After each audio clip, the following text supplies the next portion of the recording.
My name is Julia Reynolds. I'm 34 years old, and for longer than I care to admit, I tried to tell myself that my family wasn't deliberately shutting me out, that the distance was accidental, that the coldness was stress, that I wasn't the extra piece they kept around only when convenient. But on New Year's Eve, that illusion finally broke. For 2 full weeks, I had been messaging them. Simple, hopeful, harmless questions. Do you want me to bring dessert? Should I pick something up for the kids? What time should we come? Every reply from my parents felt like a chore for them. Not sure yet. We'll let you know. We're busy. Still, I convinced myself they didn't mean it. I always do. My 7-year-old twins, Lily and Jonah, were the source of all my determination. They spent the week talking about seeing their cousins. They helped me make the casserole my mother claims she can't celebrate New Year's without. They wrapped small gifts, argued over ribbon colors, peeked out the window every 10 minutes asking, "Mom, are we going yet?" They believed in family because I tried so hard to teach them that family meant something. At 6 p.m., we turned into my parents' driveway. 10 cars. That should have told me everything. The house was ablaze with warm light. Laughter carried through the walls.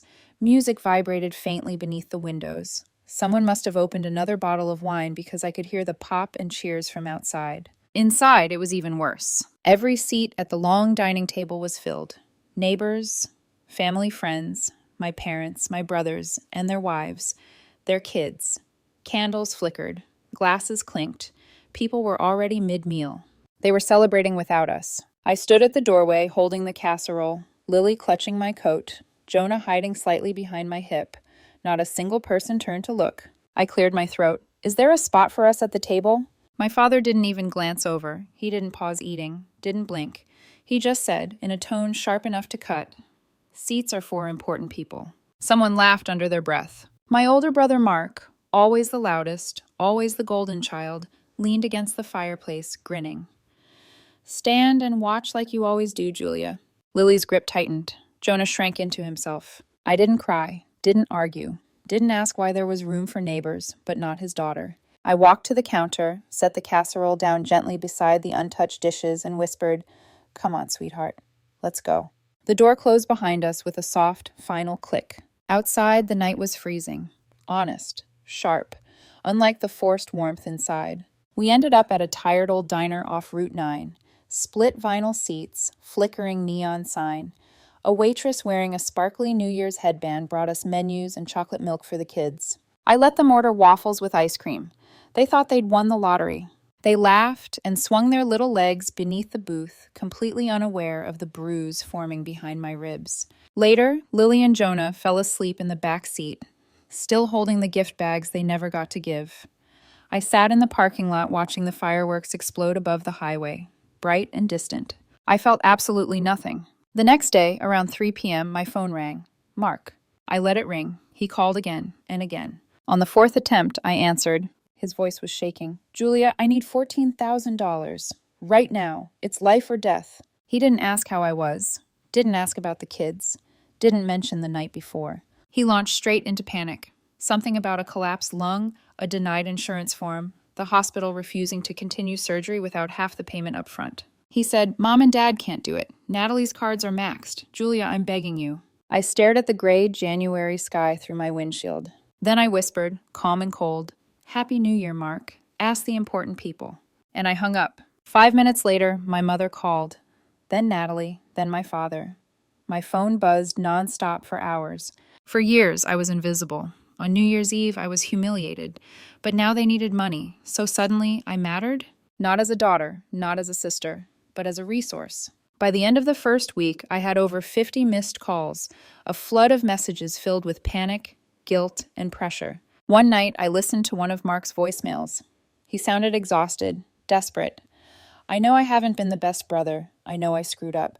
But this is life or death. They won't operate unless we pay." His voice cracked. "You're the only one left."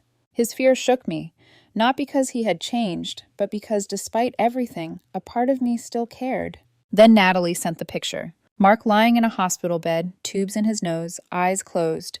Under it, one sentence, $14,000, or they send him home. No greeting, no apology, no acknowledgement of how they treated me the night before. Just a demand.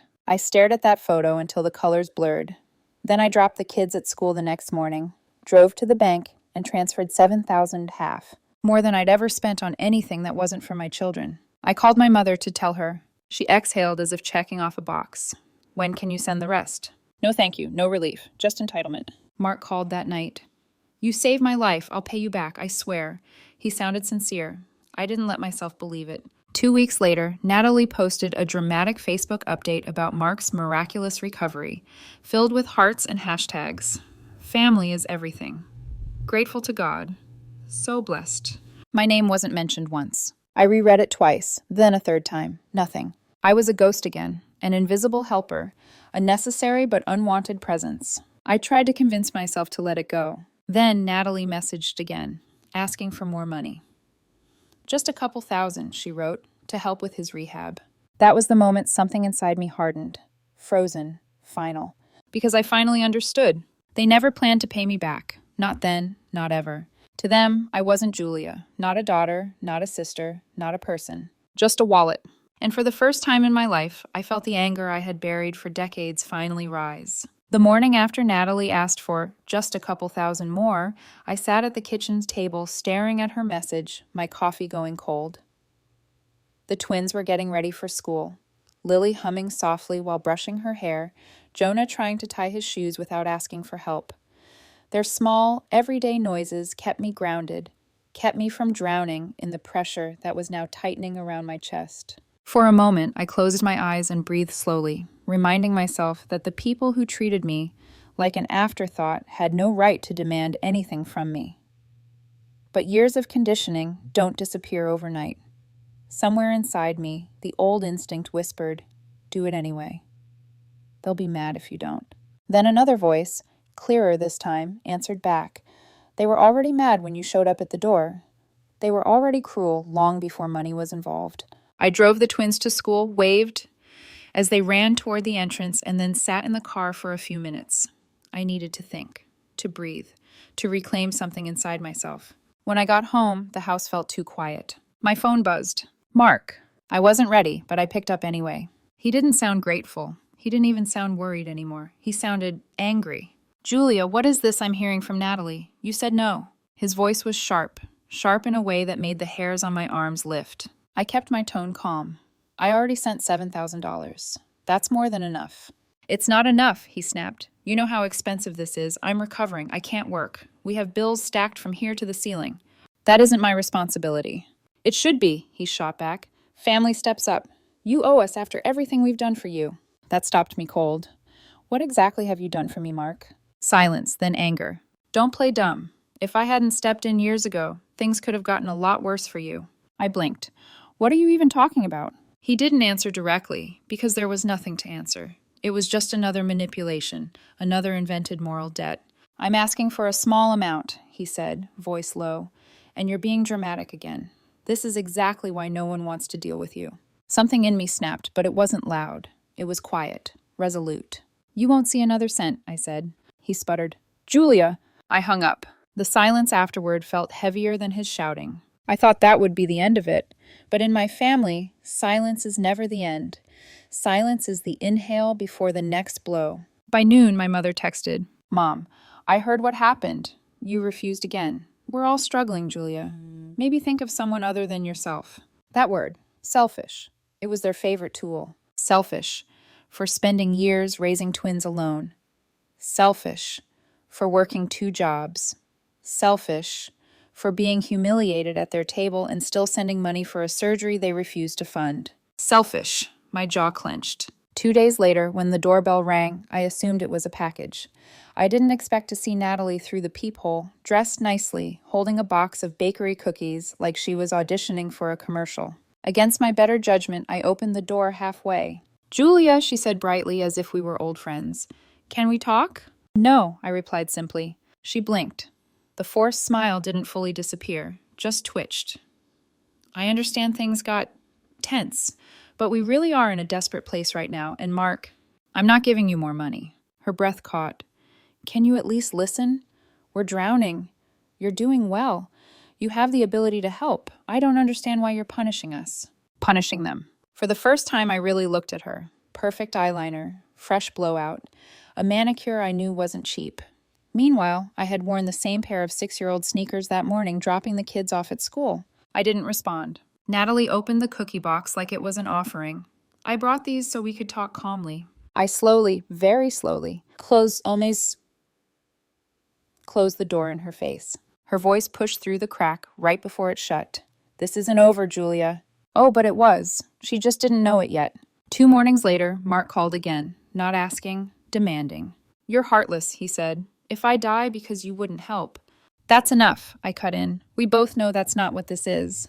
"You owe me," he yelled. "I saved you from a lot worse years ago." "You keep saying that," I replied, "but you've never once explained what you mean." He stuttered. I waited. He had nothing. Then he hung up. The final blow came that evening when my parents summoned me to what they called a family discussion, but what everyone else on the planet would call an ambush. I should have refused, but a part of me wanted to see how far they'd go. So I arranged for a neighbor to watch the twins and went. When I walked into my parents' living room, the air felt thick, like the walls themselves were bracing for impact. Everyone was seated. Mom, Dad, Mark, Natalie. "A silent jury," my mother began. "We think it's time you stop holding this money over everyone's head." I stayed quiet. My father chimed in, frustration dripping from every word. "You don't have a husband. You don't have a mortgage. Your expenses are lower than everyone else's. It makes no sense that you can't spare a few thousand more." A familiar burn crawled up my throat. No husband, no house of my own. Always less, never enough. Mark leaned forward. "We're all supposed to carry each other. It's what family does." Natalie opened a notebook, as if she came prepared to negotiate a loan with a bank, listing itemized expenses from the surgery and recovery. Numbers scribbled like accusations. They talked for 20 minutes straight. I didn't say a single word. When they were done, when the last justification had been thrown in my direction, I stood. "You're not asking," I said quietly. "You're expecting." Their heads lifted slightly. "And the answer is no." I turned and walked out. No one followed. No one called after me. Not even my mother. It was the last time I ever stepped inside that house. A week later, my phone buzzed with a single text from Natalie. "Natalie, we've decided we won't be repaying the $7,000. Given the circumstances, we believe it was a gift." A gift. As if the humiliation didn't matter. As if the desperate middle-of-the-night calls never happened. As if my savings were something they could rewrite to soothe their guilt. The moment I read that message, something inside me shifted. The guilt evaporated, the fear quieted, and for the first time in my life, clarity settled over me like cold, clean air. They thought they could take from me, lie to me, shame me, and walk away untouched. They were about to learn that the unimportant daughter wasn't actually powerless. Not anymore. The morning after Natalie's gift message, I woke up feeling strangely calm. Cold, but calm. Like the moment right before a storm breaks. Not with thunder, but with clarity. For years, I'd told myself that being quiet was easier. That letting things slide kept the peace. That enduring their jabs made me the bigger person. But peace built on humiliation is not peace. And I finally understood that. I spent the morning gathering the twins' lunches, tying Jonah's shoelaces, braiding Lily's hair. Normal things. Quiet things. Things rooted in love, real love, not the conditional kind my parents practiced. But beneath the routine, something sharper pulsed. I wasn't going to let them rewrite reality. Not this time. When the twins were dropped off at school, I drove home and opened the folder where I keep important papers. Inside were pay stubs, insurance documents, the twins' school forms, life preserved in paper. I added something new, screenshots, the transfer receipt, Natalie's messages, Mark's voicemails, the gift declaration, my mother calling me selfish, my father accusing me of refusing to support the family, every ugly little piece. But I wasn't doing it out of vengeance. I did it because for the first time, I realized they would not hesitate to lie about what happened if I didn't protect myself. And I wasn't going to let them lie. Just as I finished printing the screenshots, my phone buzzed. Ryan, my youngest brother, the only one who never mocked me growing up, the only one who wasn't invited to the New Year's table either, the only one who knew what it felt like to be dismissed by our parents. He had been silent through all of this, not out of disloyalty, but out of survival. Unlike Mark, he never demanded, never insulted, never chose sides. He simply stayed quiet. Now he was calling. I hesitated, then answered. His voice was low. "Julia, you need to see something." A moment later, my phone pinged. Screenshots. Dozens of them. A group chat between my parents, Mark and Natalie. A chat I wasn't part of. Messages mocking me, dismissing the money I sent, planning to tell people I gifted the $7,000, strategizing how to pressure me if I refused to give more. My mother, she'll cave, she always does. My father, she should be grateful we invite her at all. Natalie, if she thinks we're paying this back, she's delusional. Mark, let her cry about it. She's good at that. My throat tightened. Even after everything, a small, foolish part of me still held hope that maybe, just maybe, I had exaggerated their cruelty in my mind. But these messages, they were proof. Why are you showing me this? I asked. Ryan exhaled shakily. Because it's wrong. Because you're right. Because they won't stop until you have nothing left. For the first time in 2 weeks, I felt something warm in my chest. Loyalty. Real loyalty. Thank you, I whispered. Julia? His voice cracked. I'm sorry. I'm so damn sorry. It's not your fault, I said gently. You're not responsible for their choices. He didn't respond, but I heard the quiet sniff he tried to hide. We ended the call, and I sat there, staring at the wall, feeling the strange mix of heartbreak and relief wash over me. Heartbreak for the family I never really had. Relief for the truth finally uncloaked. Then I picked up the folder and my keys. If they wanted a gift, they'd get something else instead. A court summons. The lawyer's office was quiet, calm, almost too calm compared to the chaos burning inside me. The receptionist offered water. I declined. My throat was too tight to swallow. The attorney, a middle-aged man with tired eyes, motioned for me to sit. He opened the folder slowly, scanning each printed text message, each screenshot, each voicemail transcript. He didn't flinch, didn't look shocked, just nodded, flipping page after page. Finally, he said, "This is more than enough." My hands trembled slightly. "So, this isn't a misunderstanding?" He shook his head firmly. "No, this is debt. You did not gift them anything. They pressured you under false pretenses. It's enforceable, Julia." My heart thudded. "And the harassment afterward?" I asked quietly. He tapped the papers. "We can document that too." A beat of silence passed before he added, "You did the right thing coming here." For the first time in years, I believed it. We drafted a formal repayment demand. Clear, professional. 14 days to return the $7,000, or we'd take it to court. I walked out of that office into the cold winter air feeling lighter. Not happy, not victorious, just free. But that freedom didn't last long. 3 days later, my lawyer forwarded me an email. Not from Mark, not from Natalie. From my father. The subject line, "Family matters shouldn't be legal." The message, "Julia, your actions are beyond shameful. Weaponizing a moment of crisis is cruel. If you continue down this path, you will regret it. We raised you better than this." Dad. That last line, "we raised you better," landed like a punch. Raised me? They barely acknowledged me unless they needed something. His words didn't break me, though. They ignited me. I emailed my lawyer back one word. File. The court date came quickly. My parents didn't look at me. Natalie sat stiff, jaw clenched. Mark avoided eye contact, tugging nervously at the wristband from his hospital stay. Ryan wasn't allowed to speak, but he sat behind me the whole time, hands clasped tightly in his lap. Every piece of evidence was presented calmly, methodically. The texts, the voicemails, the transfer receipt, and the group chat messages. My parents shifted uncomfortably when their own words echoed through the courtroom. The judge listened silently, then delivered her decision. Mark must repay the $7,000 plus court fees within 30 days. No loopholes, no negotiations, no gift. Just truth. Just justice. I should have felt triumphant. Instead, I felt drained, like every bone in my body had been hollowed out. But for the first time in my life, the exhaustion wasn't from fighting alone. It was from finally fighting back. The night after the court ruling, I didn't celebrate. I didn't even tell the twins. I tucked them into bed, kissed their foreheads, and sat on the edge of the sofa, staring at the dark window. The neighborhood was still, the streetlights glowing faintly through the cold winter air. I thought winning would feel like reclaiming something. Instead, it felt like mourning. Because a part of me, some small, stubborn piece, had still hoped for a different ending. Not victory, just honesty, some acknowledgement, some apology, something. But my phone stayed silent. No apology, no let's talk, no thaw. Just emptiness. And then on day 28, a notification popped up from my bank. A deposit. $7,000. Transferred from Natalie's account. No note, no message, just the bare minimum required by a court order. Minutes later, a text from my mother arrived. "Mom, We've made our decision. Don't contact us. Within an hour, my father unfollowed me on social media. Mark blocked my number. Natalie posted a vague, bitter quote online about snakes disguised as family.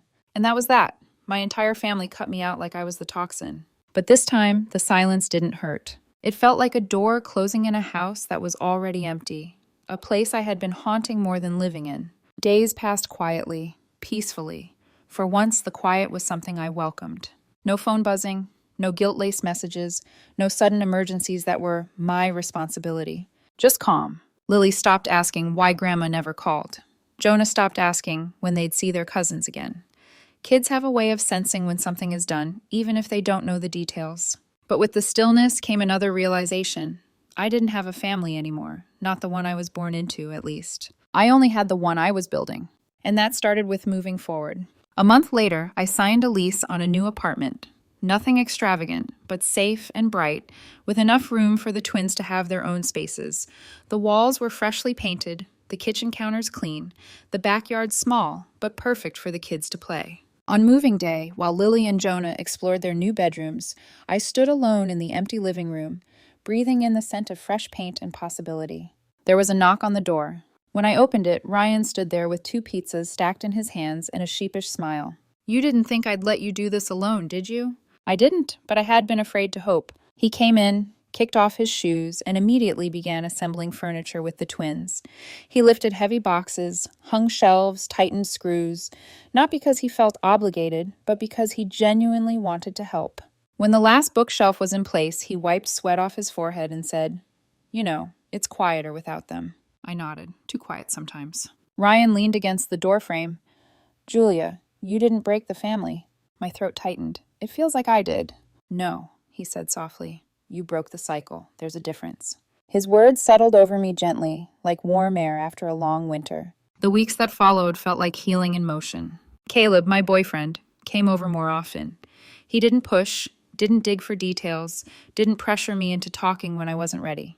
He just showed up with groceries, helped cook dinner, watched movies with the twins, and made them laugh until they fell asleep on the couch. I had never realized how effortless love could feel when it wasn't conditional. One night, after the twins went to bed, he sat beside me on the sofa, our shoulders brushing. "You seem lighter," he said quietly. "I guess I finally stopped trying to earn people who never wanted me," I admitted. He nodded, squeezed my hand gently, and didn't say anything else. Sometimes silence is its own kind of support. Then, one chilly evening in early spring, as I sorted mail on the kitchen counter, I noticed an envelope with no return address. The handwriting was familiar. My stomach twisted. Inside was a single item, a $1,000 money order. No note, no apology, no explanation. Just the money. Mark's handwriting on the money order was shaky, like he had hesitated with each stroke. I stared at it for a long time, unsure what to feel. It wasn't restitution. It wasn't remorse. It wasn't forgiveness. It was guilt. Maybe shame. Maybe an attempt at pretending he wasn't the villain of the story. I folded the money order neatly, slipped it into the drawer with the warranties and spare keys, and closed it. I didn't cash it, not because I didn't need the money, but because it wasn't what I needed from him. Spring turned into early summer. The twins thrived in school. My new home filled with drawings, laughter, and the smell of pancakes on Sunday mornings. Ryan visited often. Caleb became a steady presence. Life didn't feel perfect, but it felt ours. And then one evening, while the twins ran through the sprinkler in the backyard, Ryan sat beside me on the porch steps with 2 iced teas. He didn't look at me when he spoke. "I thought we were all on the same team," he said softly. "I was wrong, but I won't make that mistake again." I didn't answer right away. I just leaned my head against his shoulder. For the first time, the ache in my chest loosened. I hadn't lost my family. I'd simply discovered who my real family was. Later that week, I drove past my parents' neighborhood. I didn't stop. I didn't slow down. I looked at their house, large, well-kept, perfectly lit from the outside, and felt absolutely nothing. No anger, no longing, no grief. Just peace. Like looking at a place that used to hold meaning, but now was nothing more than a memory I no longer lived inside. They might spend the rest of their lives rewriting the story, painting me as selfish, cold, ungrateful. Let them. I was done rewriting myself to fit their narrative. Summer arrived slowly, like the world was exhaling after months of tension. The air softened, the days stretched longer, and the twins spent every afternoon outside, barefoot, sun-kissed, leaving trails of laughter across our new backyard. For the first time in years, the quiet in my life didn't feel like abandonment. It felt like peace. There were no sudden crises, no family emergencies that somehow became my responsibility, no guilt-laced messages demanding money or emotional labor. Just stillness. And in that stillness, I learned something. When chaos stops, you finally hear your own heartbeat. I spent the first month settling into the new apartment, arranging the kids' rooms exactly the way they wanted. Lily with her pastel butterflies, Jonah with his solar system posters. I found myself noticing small things. A shared giggle through their bedroom wall, the smell of laundry fresh from the dryer, a moment of quiet coffee before the day started. Moments I never had space to see when my family's constant demands filled the background of my life like static. Some nights I would catch myself waiting for the next problem, the next message, the next accusation. Trauma habits don't disappear quickly. They leave residue. But the silence held, and for once, silence didn't mean punishment. It meant freedom. Caleb started coming by more often. He never assumed. He always asked before stepping into our little routine. He'd help the twins with homework, fix loose cabinet hinges, bring over takeout on nights when I was too tired to cook. One evening, after the kids went to bed, I sat beside him on the couch while he folded a blanket I had tossed aside. "You're different lately," he said. Not judgmental, just observant. "How?" "You're not bracing anymore." I looked at him. I didn't realize I was. He gave a sad little smile, brushing a thumb lightly along my knuckles. "You always look like someone who expected the next thing to hurt." My breath caught. He didn't say it to pity me. He said it to acknowledge the truth I had lived for years without naming. "I guess," I whispered, "I finally stopped waiting for them to change." Caleb nodded. "And you started choosing yourself." It wasn't romantic, it wasn't dramatic, it was real. Sometimes the smallest sentences carry the heaviest truths. A week later, I was sorting mail at the kitchen counter when I saw it, an envelope with no name, no return address. My chest tightened. Inside was a second money order for $1,000, the handwriting unmistakably Mark's. Again, no note, no apology, just money, like guilt distilled into a single gesture. I placed it next to the first one in the drawer, uncashed, untouched. Money isn't accountability, and forgiveness isn't bought with 4 digits. I closed the drawer gently. One night in late July, Ryan stopped by unexpectedly with a pack of root beers, saying he needed a break from everything. He sat with me on the porch as the twins played tag under the string lights Caleb helped us hang. For a long while, we didn't talk, just watched the kids run in circles, their laughter echoing through the warm air. Then he said quietly, "You know what the family's saying, right?" I tensed. "I can guess." "That you sued them for money, that you don't care about any of us, that you made everything harder." I didn't look at him. Of course. "But here's what they're not saying." His voice dipped softer, steadier. "They're not saying they used you. They're not saying they expected you to pay for everything. They're not saying you raised those kids alone while they judged you for it." I felt my throat thicken. Ryan continued, "You didn't break the family, Julia. They broke it the moment they decided your only role was to give and never receive." I swallowed hard. "Why didn't you say anything sooner?" He let out a breath. "Because I was scared. I didn't want them to turn on me too." That admission, quiet and raw, made my chest ache more than any insult my parents ever hurled. "But I'm done being scared," he added. "You deserve better. You still do." I leaned my head on his shoulder. He let it happen without saying a word. Some families are built by blood. Others are built by choice. Mine, I realized, was being rebuilt in front of me, slowly, gently, truthfully. As the months passed, I began to see just how deeply I had allowed myself to shrink in order to avoid their anger. I walked on eggshells without noticing. I apologized for things I didn't do. I accepted mistreatment because family is family. But now I understood something simple, terrifying, and liberating. Love without respect is not love. Family without kindness is not family. And belonging shouldn't require sacrifice of yourself. One afternoon, while folding laundry, I found a photo of my parents' house stuck inside a book. Lily must have used it as a bookmark. I stared at it for a long moment. The house I grew up in. The house I fought to belong in.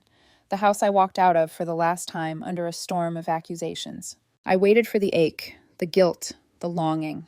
But nothing came. Just a strange, beautiful stillness, like the last flicker of a candle finally going out. I slipped the photo into an envelope and tucked it into a storage box in the hall closet. Not thrown away, not cherished. Just archived. A chapter closed. By early autumn, laughter filled the apartment more than any fear ever had. The twins decorated the fridge with drawings. Caleb's toolbox lived under the sink. Ryan came for dinner every Sunday. There was no drama, no tension, just life, imperfect and beautiful. For the first time, I saw the future not as something I had to survive, but something I could build. Something that belonged to me. Something I had chosen. Something real. Autumn passed in shades of gold and soft wind. The world slowed down, settling into that gentle quiet before winter. The twins grew taller, braver, louder. Their laughter filled every corner of our home, echoing down the hallway like music that never got old. Life wasn't perfect, but it was peaceful. And peace, I learned, is a kind of miracle. As December approached, reminders of my old life appeared everywhere. Holiday sales, family photo cards, neighbors stringing lights across their porches. The season used to send a cold weight into my chest, a heaviness I carried because it always meant facing people who made me smaller. But this year felt different. This year, I had no invitations to decline, no insults delivered with a smile, no last-minute demands disguised as emergencies. Just quiet, just space, just us. One evening, while wrapping gifts for the twins, I heard Jonah ask Lily quietly, "Do you think Grandma will call this year?" Lily paused, scissors in her hand, and answered with a surprising gentleness, "I don't know, but Mommy always makes it fun anyway." I looked down at the ribbon in my hand and felt something shift in my chest. Not pain, not grief, pride. My children weren't growing up learning to chase love or seek permission to exist. They were learning joy from the small things. Pancakes, movie nights, warm blankets, evenings on the porch. They were learning the kind of love I didn't grow up with. That mattered more than any table I had walked away from. A week before New Year's, Caleb showed up at our door holding a grocery bag and a warm smile. "I come bearing offerings," he joked, pulling out ingredients for lasagna. "Figured we could cook together." The twins cheered. They adored him.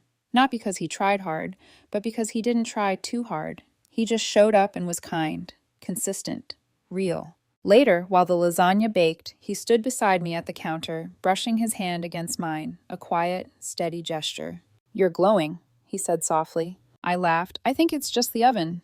"It's not." I looked up at him. "What changed?" "You," he said simply. "You finally gave yourself permission to stop hurting." It struck me in the sternum. I didn't answer. I couldn't. But I squeezed his fingers, and that was enough. New Year's Eve came quickly, faster than I expected, taking me by surprise. Last year, I had stood in my parents' kitchen, holding a casserole and wondering how much smaller I could make myself without disappearing. This year, I woke up to sunlight and the twins jumping on my bed shouting, "It's New Year's! It's New Year's!" We spent the morning baking cookies, the afternoon watching movies, and the evening preparing a small dinner. Nothing fancy, nothing stressful, just ours. At around 7 p.m., while the twins set the table, I pulled out 3 chairs, one for each of us, and placed them neatly around the small dining table. Lily tilted her head. "Why 3 chairs, Mom? What about Caleb or Uncle Ryan?" I smiled softly. "These 3 are ours. We add more when others come, but these are the ones that are always here." The twins nodded, accepting the explanation in that simple way children accept truths that adults complicate. 3 chairs, permanent, sacred. Because the 3 of us were the team that never broke. A knock sounded at the door around 7:30. The twins rushed to open it, and Ryan stood there holding 2 bags of gifts and a slightly lopsided cake he clearly tried to bake himself. "I didn't burn it," he said proudly. "Mostly." I laughed and pulled him into a hug. "You didn't have to bake." He cut me off. "I wanted to. For the kids. For you." Behind him, another set of footsteps approached. Caleb walked up carrying a tray covered in foil, flashing a sheepish smile. "I come with backup lasagna in case Ryan's cake explodes." Ryan groaned. "It's not going to explode." We all laughed. The house warmed instantly. Dinner was loud and messy. The cake leaned to one side. The lasagna was perfect. The twins told ridiculous knock-knock jokes. Caleb helped Jonah fix a wobbly chair leg mid-meal. Ryan taught Lily how to flick whipped cream off a spoon without making a mess, which, of course, ended in whipped cream on the wall. But it was real. It was warm. It was family. A real one. The kind that chooses you. The kind you choose right back. At 11:55 p.m., we all bundled up and went outside. Ryan lit 2 small sparklers for the twins, who ran around the yard shouting numbers. as they tried to count down early. Caleb wrapped a blanket around my shoulders, standing behind me. "You okay?" he murmured. I nodded. "Better than okay." "We made it," he said quietly. "Yes," I whispered. "We did." The countdown echoed from a neighbor's yard. 5, 4, 3, 2, 1. Fireworks burst overhead, bright and beautiful. Lily squeezed my hand. Jonah hugged my leg. Ryan cheered. Caleb kissed the top of my head. I looked at the 3 chairs still visible through our living room window. Ours. Home wasn't where I came from. Home was where I was finally allowed to breathe. "I love our life," Lily said softly. I pulled her close. "Me too." Because we don't stand outside the table anymore. We don't ask for a place. We don't wait to be acknowledged. We don't shrink ourselves to fit in. We set our own table now. And at this table we belong.